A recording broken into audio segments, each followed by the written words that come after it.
కేంద్ర రాష్ట్ర ప్రభుత్వాల తీరుపై బీఆర్ఎస్ ఎమ్మెల్యే కేపీ వివేకానంద తీవ్రస్థాయిలో ధ్వజమెత్తారు. తక్కువ జనాభా ఉన్న జైపూర్లో మెట్రో ఫేజ్ 2 పనులకు ప్రధాని మోదీ శంకుస్థాపన చేశారని అన్నారు.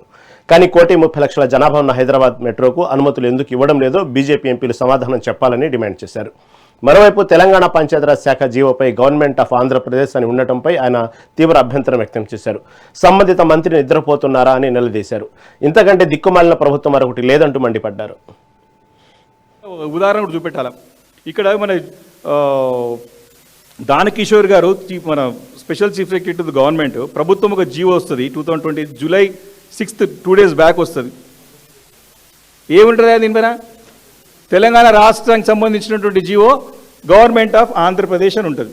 Panchayati Raj rural development department. ఆ సంబంధిత శాఖ మంత్రి గారు ఏం చేస్తున్నారు? నిద్రపోతురా? చూడాలి కదా, ఫైల్ చెక్ చేయాలి కదా.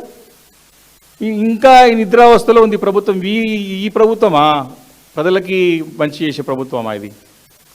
ఇంతకంటే ఇంత వర్స్ట్ పర్ఫార్మెన్స్ ఒక ప్రభుత్వ జీవో, తెలంగాణ రాష్ట్రానికి సంబంధించినటువంటి జీవో, పంచాయతీరాజ్ అండ్ రూరల్ డెవలప్మెంట్కి సంబంధించిన జీవో గవర్నమెంట్ ఆఫ్ ఆంధ్రప్రదేశ్ పేరు మీద వచ్చిందంటే ఈ ప్రభుత్వము దిక్కుమాలిన ప్రభుత్వము అసలు అవసరమా మనకి అని ప్రజలు ఆలోచన చేయాల్సిన అవసరం ఉంది. ఈరోజు పీపుల్ షుడ్ థింక్ ఎంత ఘోరమైన పరిస్థితి రాష్ట్రంలో ఉన్నది, ఎంత నిర్లక్ష్య వైఖరి ప్రభుత్వంలో.